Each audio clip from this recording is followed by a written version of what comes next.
Hello students, welcome back.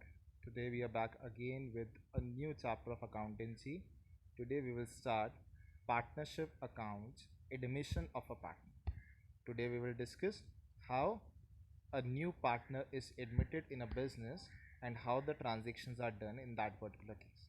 So admission of a partner matlab when the existing business already has some partners but they are trying to admit but they decided to admit a new partner. So how the transaction will get affected by that decision will be discussed in this chapter. So the section 31 of the Indian Partnership Act 1932 clearly states that a new partner shall not be introduced in the firm या inducted into the firm without the consent of all existing partners. यानी कि जब तक बाकी सब partners agree नहीं करेंगे, ठीक है, तब तक आप न्यू पार्टनर को एडमिट नहीं कर सकते हैं unless it is agreed in the partnership firm, ठीक है ना. अदरवाइज इसके अलावा अगर कोई क्लेम नहीं है या कोई प्रोविज़न नहीं है आपकी पार्टनरशिप डीड में, तब तक अकॉर्डिंग टू पार्टनरशिप एक्ट कोई भी न्यू पार्टनर एडमिट नहीं हो सकता जब तक यूनानिमस डिसीजन ना हो, जब तक सारे लोग एग्री ना करें. अच्छा, न्यू पार्टनर जो आएगा उसको राइट्स क्या मिलेंगे, ठीक है ना. What will be the benefits या what will be the rights that a new partner will get. He will get a right in the future shares profit of the firm, ठीक है ना. यानी कि जो भी फ्यूचर में प्रॉफिट्स अर्न करेंगे आफ्टर हिज एडमिशन, उसमें उसका एक पर्टिकुलर शेयर रहेगा. And he will also have a share in the assets of the firm. यानी कि जब वो फर्म से रिटायर होता है या फर्म वाइंड अप होती है, तो in that particular case he will get a particular share in the assets of the firm.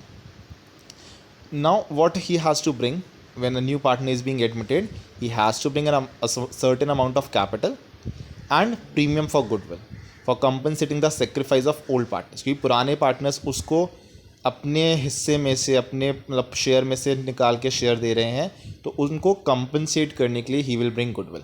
और कैपिटल तो लाएगा ही, पार्टनर है तो ये तो हो गया basic theory. Now, what adjustments we have to do when a new partner is being admitted? So the first thing is you have to find the new profit sharing ratio and the sacrificing ratio. ये नए partner के आने से पुराना partnership agreement जो है वो dissolve हो गया, नया पार्टनरशिप एग्रीमेंट बनेगा. और उस नए पार्टनरशिप एग्रीमेंट में हमको देखना पड़ेगा कि जो पार्टनर्स अब हो गए नए वाले, उनका प्रॉफिट शेयरिंग रेशियो क्या रहेगा, एंड जो पुराने पार्टनर्स थे उन्होंने किस रेशियो में सेक्रीफाइस किया है for the new partner. Second thing, we have to adjust goodwill because the new partner will bring some goodwill, तो उसको कैसे एडजस्ट करना है.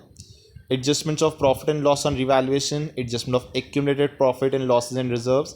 ये सब हमने देखो रिकॉन्स्टिट्यूशन जब पढ़ा था, यानी कि जब हम थर्ड चैप्टर कर रहे थे उसमें हमने सारे पॉइंट्स डिस्कस किए थे. And adjustment of capital Sikri.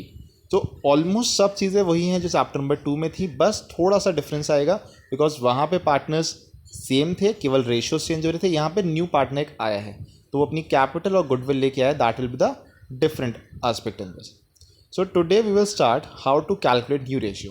We will discuss few methods today and few in the next video.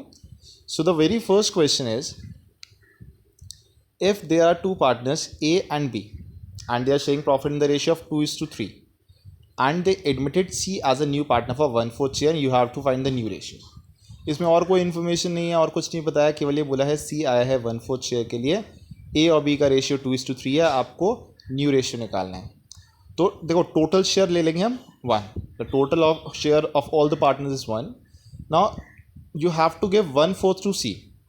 1/4 आपने C को देना है, चलिए दे दिया. रिमेनिंग कितना बचा, 3/4. टोटल 1 था, 1 में से 1/4 आपने C को दिया, रिमेनिंग बचा 3/4. Now this remaining profit share will be divided between A and B in their old ratio which is 2/5 and 3/5. ठीक है, C को आपने 1/4 दिया और जो बचा 3/4 वो A और B आपस में डिवाइड कर लेंगे 2:3 में. A का हो जाएगा 2/5 ऑफ 3/4 यानी 6/20. B का हो जाएगा 3/5 ऑफ 3/4 यानी 9/20. और C का 1/4 है तो डिनोमिनेटर सेम करने के लिए we can write 5/20. So the new ratio will be 6:9:5. Now moving forward, ये तो हो गया जब इस क्वेश्चन में हमारे पास कोई और इन्फॉर्मेशन नहीं थी. ये बोला था दो पार्टनर्स हैं और एक न्यू पार्टनर एडमिट हो रहा है, किस शेयर में आ रहा है, कैसे आ रहा है, केवल उसका शेयर बता दिया एंड दैट्स इट. ठीक है, अब आता है अगर न्यू पार्टनर एडमिट तो हो रहा है बट ये भी मेंशन है वो कैसे अपना शेयर एक्वायर करेगा. यानी कि अगर इस देखें आप second question, P and Q are partners with profit sharing ratio of 3:2. They admitted R as a new partner for 1/5 share. यहाँ तक तो सेम है बट यहाँ आगे बोल दिया which he acquires equally from P and Q. He is getting 1/5 but he is getting that equally from P and Q. So how we'll solve it? अब R का शेयर है 1/5. It is clearly mentioned that he will get his share equally from P and Q. तो R का share 1/5 इसका half P देगा and half will be given by Q.